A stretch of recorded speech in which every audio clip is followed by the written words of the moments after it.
Всім доброго дня! Записую вам обіцяне відео з розповіддю, як в'язати джемпер з вузликами.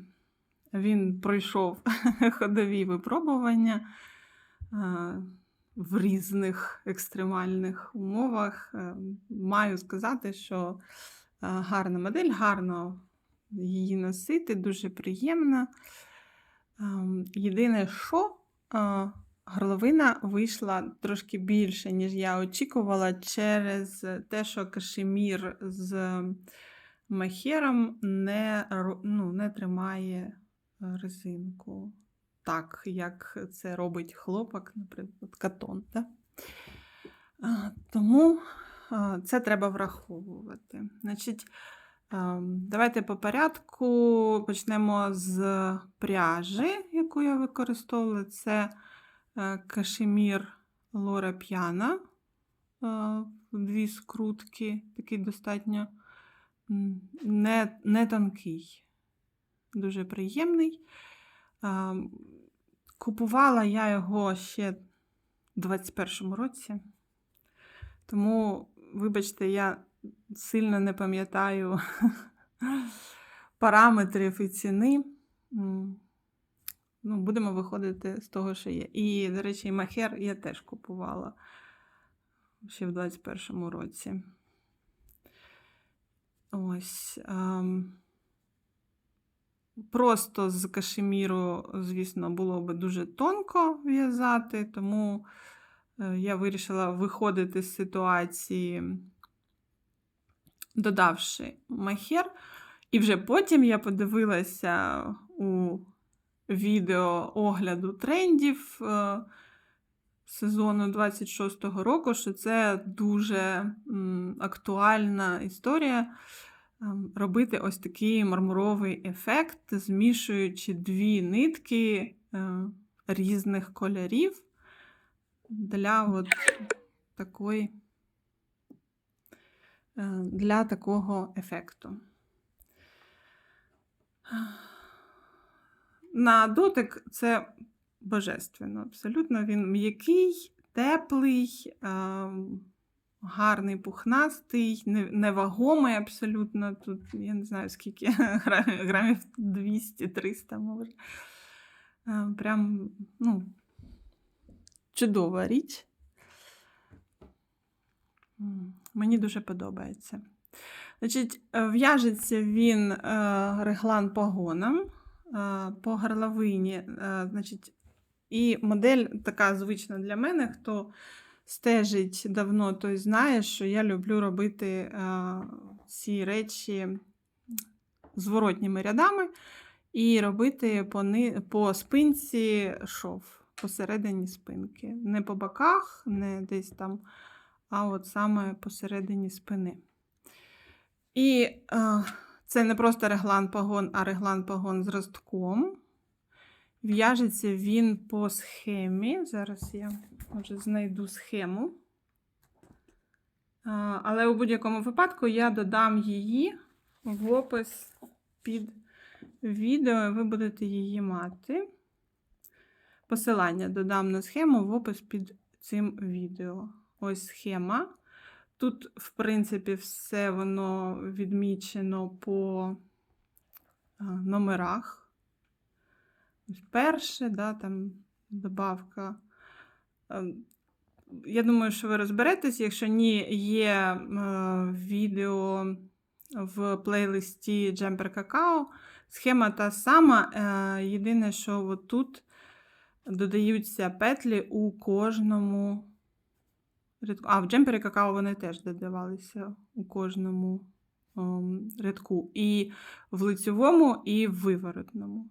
На погон при в'язанні цієї схеми для цього джемпера петлі на погоні додаються і в лицьових рядках, коли ви в'яжете, і в виворотних рядках, коли ви в'яжете. Ось за цією схемою ми в'яжемо росток, ось ця частина, да, щоб він гарно сидів по спині, і потім формується пагон от плече.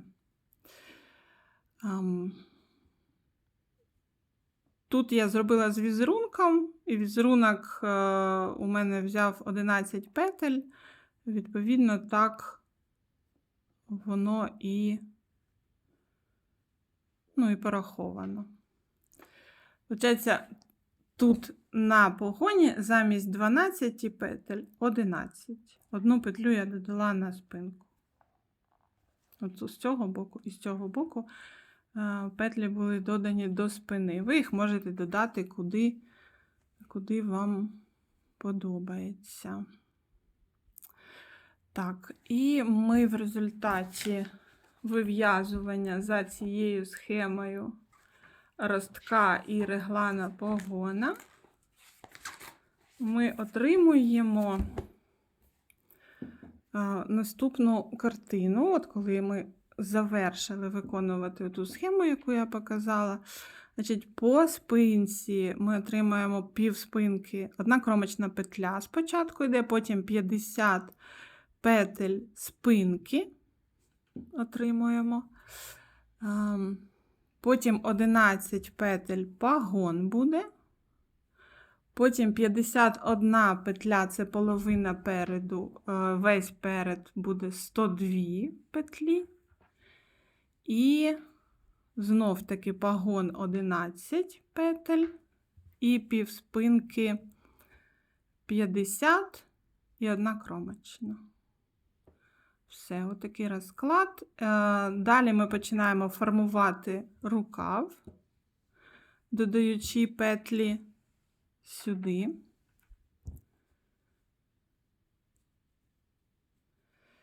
І тут петлі додаються тільки в лицьових рядках. І 30 рядків у мене взяло для того, щоб сформувати рукав ось такої ширини. На підріз пройми я додала 12 петель. Трошки воно якби вийшло як занижено, чесно кажучи. Можливо, можна було би зробити менше рядків, тобто не до 30 їх з кожного боку. 30 рядків, виходить, це 30 петель з кожного боку додається. Тому, може можна було б зробити менше і додати більше на підріз, для того, щоб ось ця лінія була менше, і він якби менше смикався, коли задираєш руки вгору. Ну, але вже як є. Ви можете, враховуючи мої помилки, можете робити свої варіанти. Бачите, в мене от він весь такий не дуже довгий, тому що мені потрібен був короткий светр під широкі брюки, і мені не потрібно було, щоб був об'єм великий. От. Ну і рукава можна було б зробити трошки меншими, якби.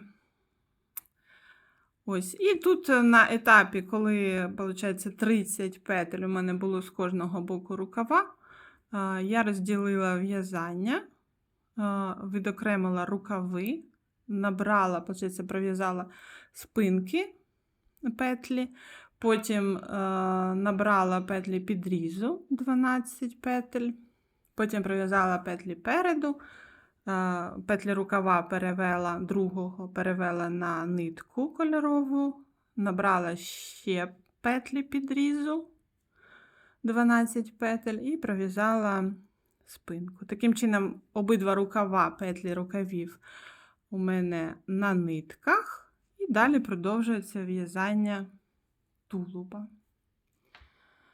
Зараз я скажу, скільки у мене фрагментів загалом.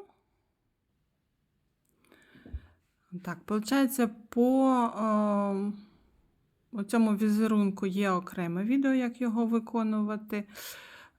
Виконувати я його почала одразу після того, як завершила формування реглану, реглан пагону, і ростку. Оцю схему, коли завершила, одразу розподілила петлі і на візерунок. Оскільки візерунок у нас переходить з лицьової гладі, то, в принципі, тут нічого нема складного. Такий нюанс, що по центру мені потрібно було мати 3 петлі для оцієї центрального вузлика.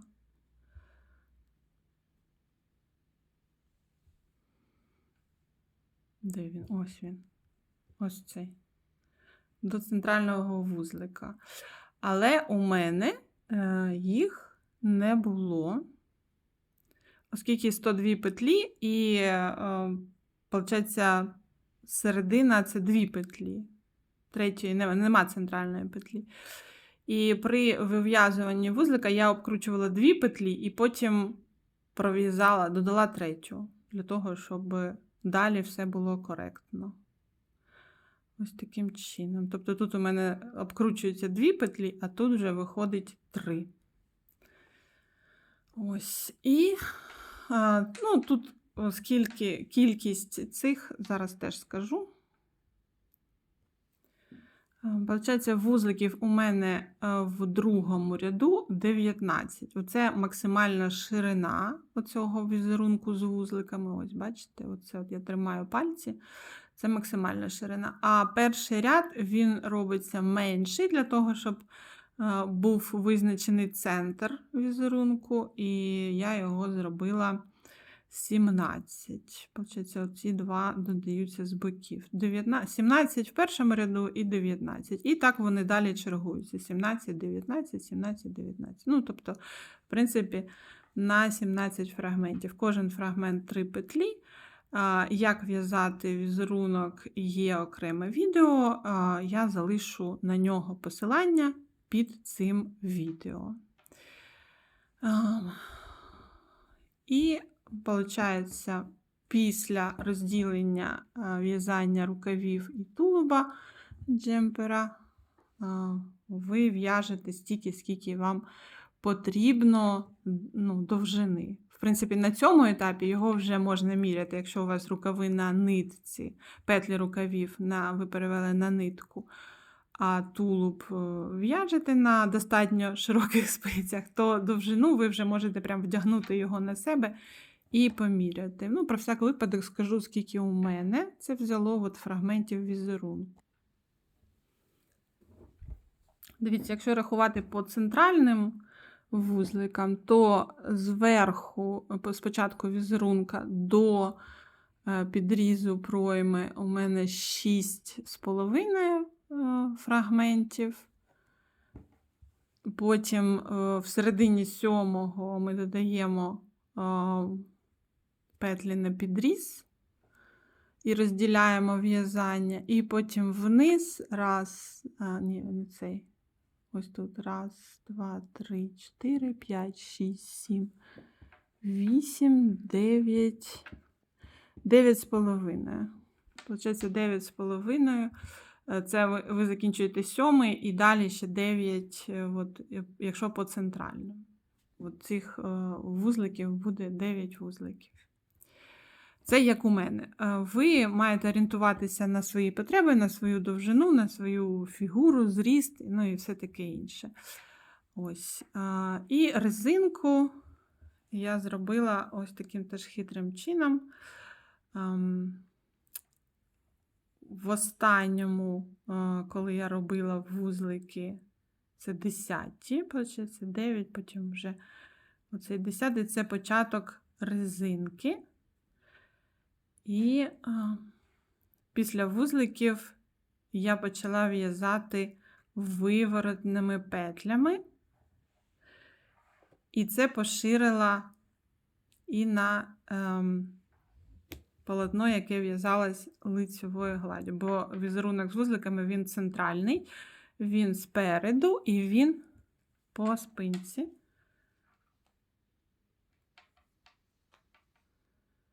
Ось, я порахувала, як зробити ось цей перехід. зробила вузлики, продовжила, виходить, і тут, і там, де в мене просто лицьова гладь. Я також зробила оці вузлики, і після них почала в'язати виворотним. Це поділило мені якби таку на резинку 3х3. Знов таки, я зауважу, що ця резинка суто декоративна, вона просто оформлює край, вона нічого не стягує, нічого не тримає.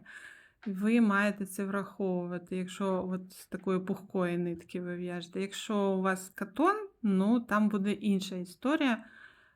Але теж сказати, що прям така прекрасна резинка, бо якщо один кашемір, то да, там є вирогідність, що буде. Так. І потім за візерунком, як тут у мене лягало, оцей кожен фрагмент 8 рядків, получається, і вони якби посередині, да, чергуються. Тобто 4 рядки пров'язала ось цим чергуванням і зробила вузлики вже на лицьових петлях, на тих фрагментах, де продовжувалось в'язання лицьовою гладдю. Зробила теж оці вузлики перетяжки.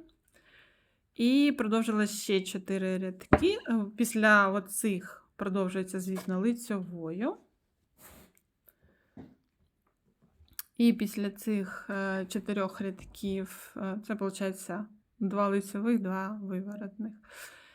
І після цього зробила ще, знов-таки, на фрагментах з виворотними петлями. Він так само робиться, як і лицьовий, він в лицьовому рядку пров'язується, але продовжується в'язання виворотними петлями. Тих обкручених петель, обкручені петлі ви пров'язуєте не лицьовими, а виворотними. Ось весь секрет цього в'язання. І отримала, коротше, таку декоративну резинку. Закрила я її трикотажним способом, тобто це петлі з накидами. Може, окремо запишу відео. Напишіть мені, чи потрібно. Це, виходить, бачите, не бачите. Я й сама нічого не бачу. Закривається, як, звичайно, пров'язується петля, але перед тим робиться накид, і пров'язується петля, перевдягається накид. І вона, така, якби, еластична, більш еластичне закриття, не стягує сильно, як при звичайному. Тут я не наважилась закривати голкою, хоча дуже люблю цю історію, бо ворсиста нитка, я точно розумію, що вона буде накручуватися, плутатися. І, коротше, я була впевнена, що вийде не дуже гарно, тому цей спосіб використала. Напишіть мені, чи потрібне окреме відео, як закривати оцей край з накидами, як робити еластичне закриття. Їх, в принципі, мільйон в YouTube є на сьогодні. Якщо ви захочете, я вам запишу мільйон перше.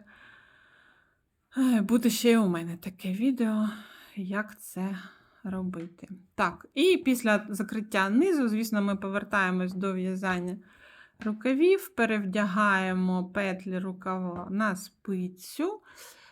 Оскільки відокремлення відбувалося в лицьовому рядку, пров'язуємо виворотний. І далі, там, оскільки я робила по погону візерунок, я його продовжила робити на рукаві. Коли додавала оці петлі, на рукав, я робила цей візерунок ось тут. У мене 3 фрагментика. І після того, як я повернулася до в'язання рукава, я чітко розуміла, що я буду робити його з довгим рукавом, оскільки це річ для зими, і він має бути з довгим рукавом. Я продовжила цей візерунок далі. Мені здається, що він не зайвий тут, він нічого не псує. Достатньо красиво лягає. І резинку я зробила ту саму. Значить, убавляла я один раз на 4 рядка до там якоїсь мінімальної ширини, яка порахована, але не записана. І далі я от якусь кількість робила, от бачите, отут у мене взагалі більше нема закриттів. Тобто я вже нічого не убавляла, тут я убавляла, а тут я вже не убавляла і в'язала просто по прямій. Ну, але вам треба розраховувати буде самостійно, тому що руки і довжина у всіх різна, висота пройми у всіх різна, і відповідно орієнтуватися на мої мірки тут не дуже правильна історія. Ось. Ну і резинку я зробила так само. В принципі, я коли розраховувала довжину рукава, я так само розраховувала, скільки мені потрібно петель, щоб зробити ось цю резинку. Зі збереженням центрального цього візерунка. Бачите, він прямо отак переходить в резинку і розходиться далі по полотну. Ось я дов'язала один рукав, потім інший рукав, потім зшила оцей центральний шов по спині. Зшила я його матрасним швом. Відео теж є у мене, мабуть, в усіх плейлистах, як цей матрасний шов робити. Ну, мабуть, додам теж його в посилання на це відео додам. Залишу під цим відео. Ось, додам до опису цього відео. Так ось він виглядає, такий вигляд він має з лиця, робиться, він виконується з лиця. Ось. Тобто, от бачите, його так от, в принципі, не видно. Ось, і ось такий він зсередини. І виходить, що шов у мене ось по центру спинки, ось такий один. І знизу по рукавах. Так, все, в мене вже все впало. Мабуть, це сигнал, що треба закінчувати. Без того довге відео. Все, всім всього найкращого. Якщо у вас є запитання чи побажання, пишіть. Я спробую допомогти. Спробую робити все краще. Ну, на сьогодні це все. Бережіть себе. До побачення.